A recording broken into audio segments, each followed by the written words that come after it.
So you're explaining the process of home staging to us. It includes repairing things. Repair first. And getting them ready for inspection, because most people are definitely going to have a professional inspector come through. You're going to have to serve certain things anyway. You're going to have to, if you have a septic system, you have to, if it hasn't been cleaned in 6 months, you're going to have to do it anyway. So do yourself a favor ahead of time. Get it cleaned. And that's up contractually to the seller or buyer. This is all part of home staging. Yeah, you have to. What I do, I will not be a realtor. It's actually technically, I'm not a broker. So my broker's Danielle Windus Cook, one of my best friends. And what you do is I go over to a house. You have to have faith in people. You go through and you say, these are the things that we need to do. And I set a goal with them. And I'll say, okay, we're going to go in this room. Let's say this room needs to be painted. And their choice is going to be, are you going to do it yourself? And I have discounts at various stores that I can pass on to my We're going to talk about that later. That's an exciting part of your business so you gotta, as well. Yeah, you got to go in, and they do certain things so that when I walk back in with Michelle, I don't care if somebody calls me ahead of time and I need to do their dishes to show their house. It doesn't bother me if I get to show it. But we expect to walk in, have it, and have these things done. If people are behind schedule, to let us know if we need to help them. Estate situations or older people, we'll go in and help you with that.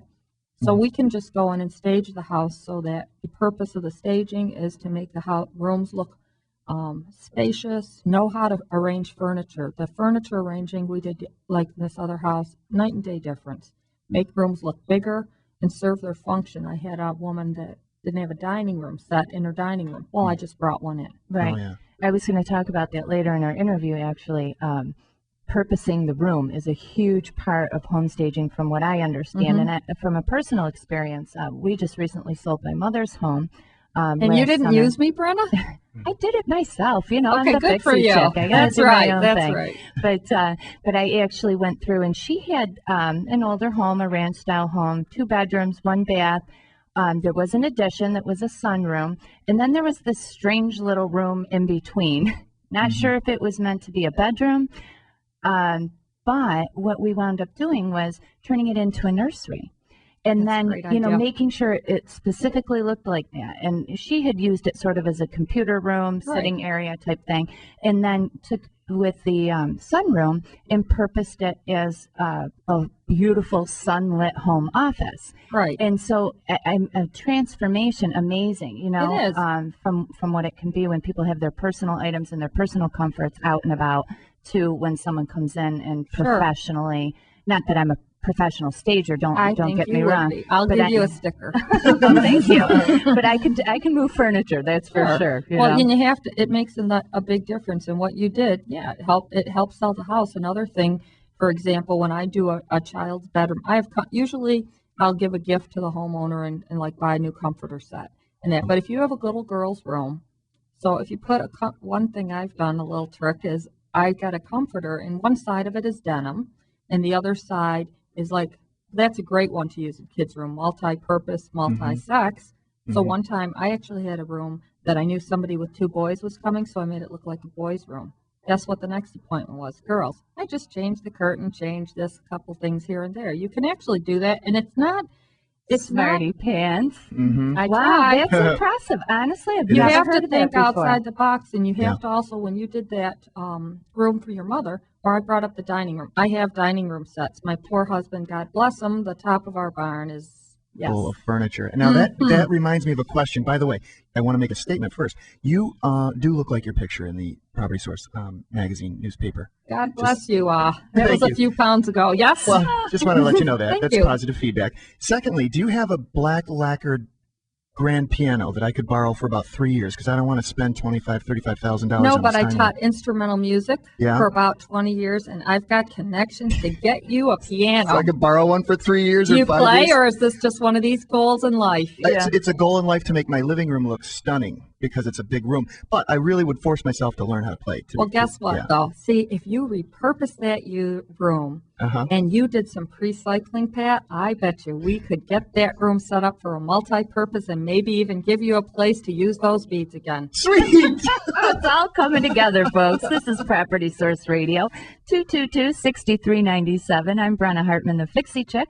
We're live from High Falls, Rochester. We've got open lines here today, and our guest today is Kristen Noble. She's with Dream Home Impressions, too. We've been talking to her about home staging and some real estate fun stuff here. I have a question for you before we take a break.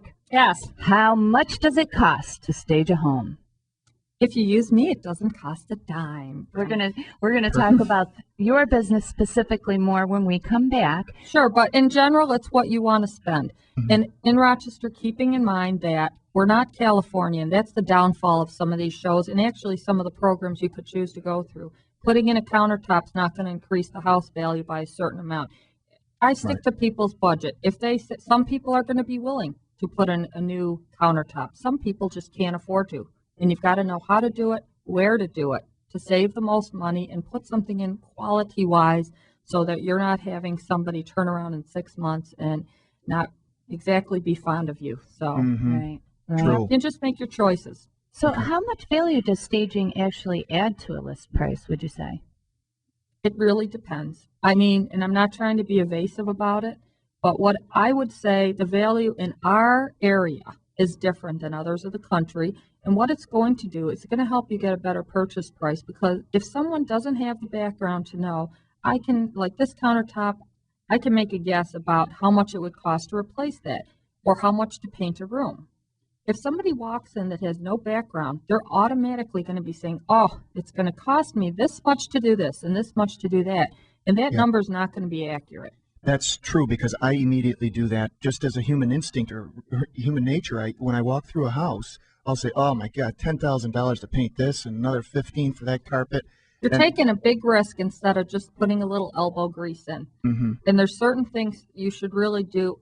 If you just have somebody that's going to come into, and I mean in general, there's wonderful realtors.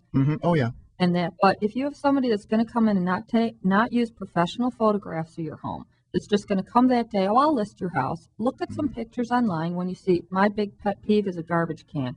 Get the garbage can out of the pictures and the cat food. Oh yeah. And again, we're talking about safety issues with children. Do you want everybody to know that you've got, the names of your children? That's what I look for. I take my time, and Michelle is an outstanding photographer.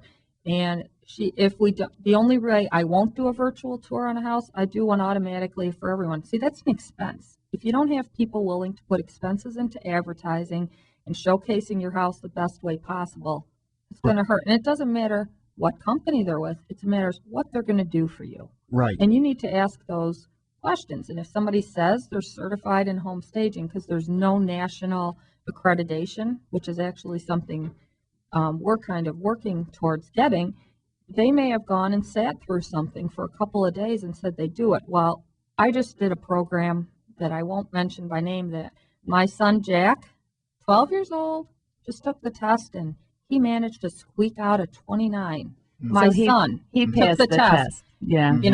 So you do have to be careful. You have to find out who's doing it and what they have. They've got to have inventory.